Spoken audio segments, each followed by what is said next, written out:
All right, hello, my name is Nicole. I'm an English education and music education sophomore here at IUP.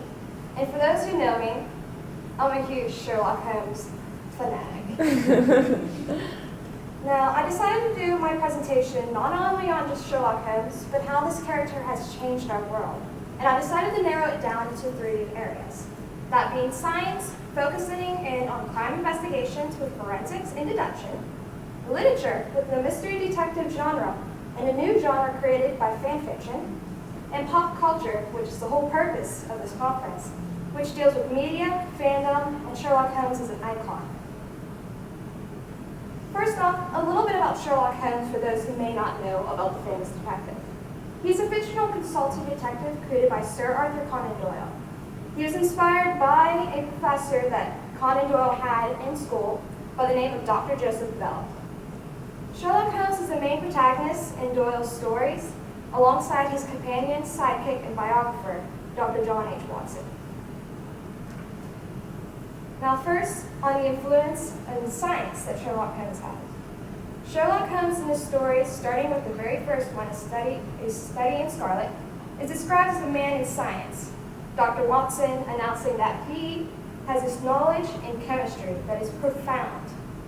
Sherlock Holmes has influenced several areas of science. It would be through psychology, sociology, chemistry, geology, astronomy. The list goes on and on for the influence. However, I decided to narrow in on the area in which Sherlock Holmes specialized in, which is, of course, crime investigation. Now, crime investigation, I decided to split down into obviously the crime investigation, the forensic science, and the Holmes created or credited the science of deduction. So crime investigation. The modern crime scene investigations that we still use today first started occurring in around the 1920s. The first Holmes story, though, A Study in Scarlet, was published in 1887 in the Beacon's Christmas Annual magazine. By 1920, when we first learned that the modern crime scene investigation is occurring, there have already been 48 Sherlock Holmes stories published by Sir Arthur Conan Doyle, which is out of a total of 60 that he has written. Now, Sherlock Holmes follows a conduct order of modern investigation, such as not disturbing the crime scene, and that evidence is the key, and that data must back up all theories and decisions. Now, a little bit of a closer look into forensic sciences. The one huge field that has influence, obviously, is the forensic science. Sherlock Holmes is a chemist. He's profound at it, as Dr. Watson has mentioned in the Study in Scarlet. That, in fact, Dr. Edmund Woodward is a forensic scientist who was inspired by Sherlock Holmes. Is credited as being the Sherlock Holmes of France. He is actually the one who created the first forensics lab in Lyon, France in 1910. And he is credited as creating the first professional forensic scientist organization, the International Association of Criminalists, in 1929. Now, what forensic science involves is ballistics, which is if you go and you shoot and you're studying like the projection of a bullet through, if it be through a case of wood or glass, whatever the case, dust, fingerprints, hair, footprints, etc. The list goes on and on. And a lot of this forensic science evidence pops up in the Holmes story, starting about from the beginning all the way to the end. Now, on to the science of deduction, which is credited is with quotation around it, to Sherlock Holmes. However, Dr. Joseph Bell, who was the inspiration for Sherlock Holmes, is one of the first real-world practitioners of deductive reasoning. Deductive reasoning is Holmes' #1 method of logic and reasoning, and at New Scotland Yard in England, it requires that their future detectives take a class in deductive reasoning. Now, on to what Sherlock Holmes' stories actually are, which is an area of literature. Sherlock Holmes is the main character in 60 stories created by Sir Arthur Conan Doyle. As a fact, then, with how popular Holmes is, there's got to be some influences in the realm of literature. The area, though, I'm going to be focusing in on is the mystery detective fiction. But what I'm looking at can be applied to almost any genre of literature. And I'm also going to look into a new genre created by Sherlock Holmes being fan fiction. Now first off, in literature, Edgar Allan Poe is known as the father of detective fiction. He is the one who created the template on what detective fiction is. However, it would take Sherlock Holmes to make the genre as popular as it is today. Lee Horsley, a professor from Lancaster University, stated that the evolution of a genre depends on a combination of continuity and change, and Holmes is unquestionably the first key figure from whom other writers differentiate their protagonist. Now, Sherlock Holmes is what mystery writers try to copy. In almost any new literature with producing that detective fiction, Sherlock Holmes is what the characters try to be copied or outbeat. However, some will actually admit that they just cannot outbeat Holmes. Now, the Sherlock Holmes character they're trying to create is a character who's too much of a genius and is no longer connected to humanity. Another idea that came out of Sherlock Holmes is the idea of a sidekick, which we know very popular in very superhero genres. That there's always that sidekick that's got to be by your side, and Sherlock Holmes has Dr. John Watson by his. Now, other writers continue to write playwrights, all variations, even during the publication of Sherlock Holmes. It would be from a playwright that occurred out in New York, or the various movie adaptations featuring Basil Rathbone that are a variation and not even created based on the original Doyle stories. And this is therefore the creation of fan fiction. But I'm going to discuss a little bit more on that here a bit later. I'd like to move on now into the main category, pop culture. In recent years, one can easily see how popular Sherlock Holmes has taken off. It would be through the Guy Ritchie version with Sherlock Holmes being Robert Downey Jr. and Jude Law portraying Dr. John Watson, or to my personal favorites, and as I'm dressed a little bit as, the BBC Sherlock, featuring Benedict Cumberbatch as Sherlock Holmes and Martin Freeman as Dr. John Watson. Also, within the society of pop culture creation, we can thank Sherlock Holmes being creating a society that we like to know as Fandom. Now, back to the beginning. The public fell in love with Sherlock Holmes right from the beginning. Magazines were constantly on Doyle's case to produce more Sherlock Holmes stories.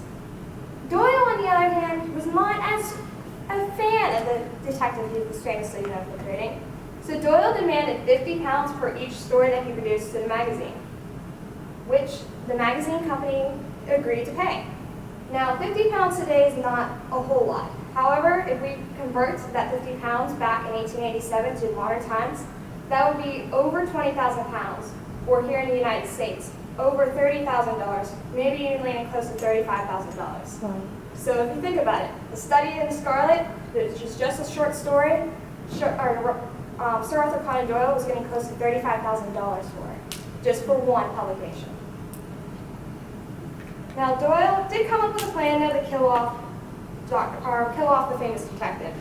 In the final column published in December 1893, Professor James Moriarty and Sherlock Holmes fell over the cliff of Reichenbach Falls to their everlasting doom. However, the public was outraged by this death that Doyle threw on their famous detective. People were out in the streets and actually mourning, dressed as if they were going to a funeral for Sherlock Holmes. And over 20,000 people canceled magazine subscriptions because that would mean there would be no more Sherlock Holmes stories. Well, due to this public outrage and some financial debt on Doyle's part, Doyle did bring back Holmes, first starting with the Hounds of the Baskerville, which is just a reflection story. And as we all know, the empty house would be the actual return and the realization that Sherlock Holmes is definitely not dead. Now, Sherlock Holmes is the most portrayed character of all times. There have been over 75 actors who have portrayed the character in either movies, in TV shows, playwrights, you name it. However, there are hundreds upon hundreds of more characters who are just influenced by this character's creation. It would be the Doctor from Doctor Who, Bruce Wayne / the Batman from Batman, or Dr. House from House, Spock from Star Trek. You can go on and name a list on and on of all these characters that incorporate Sherlock Holmes within themselves. Now, Sherlock Holmes, as we all know, is well loved by the public.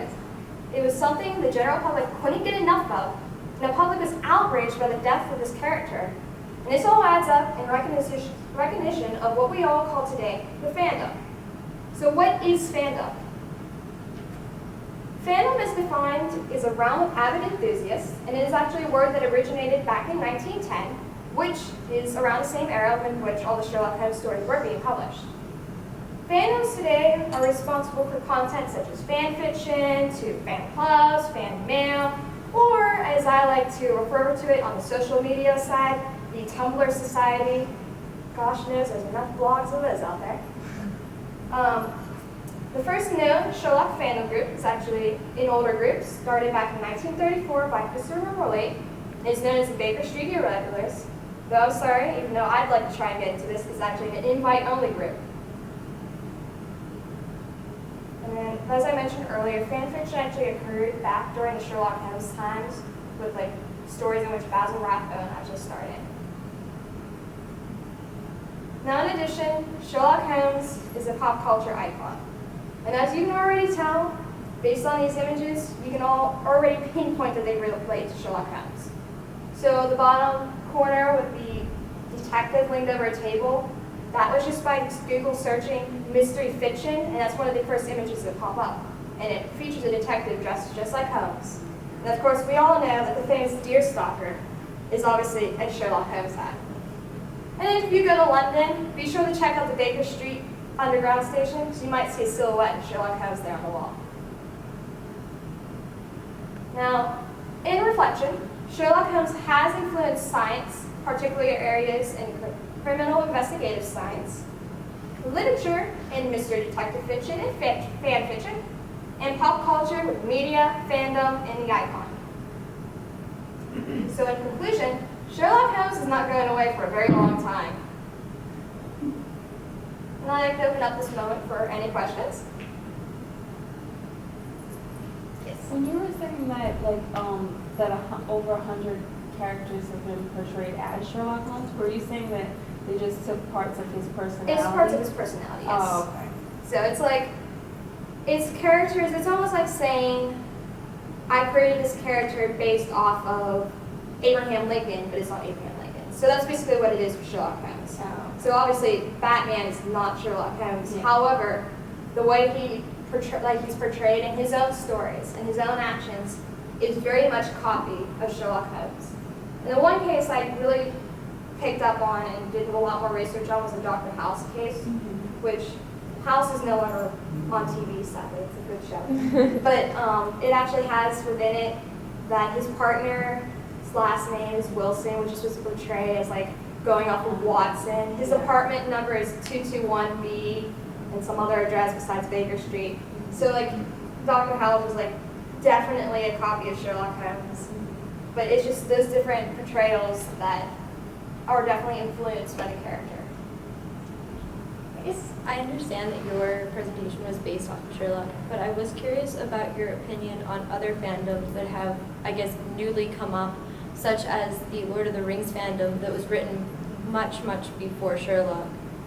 So, Well, actually, Lord of the Rings, like the trilogy with that, is actually after Sherlock Holmes. it was. Yes, it was 1934, which Tolkien wrote those. Okay. But yeah. nonetheless, that's actually on my next slide.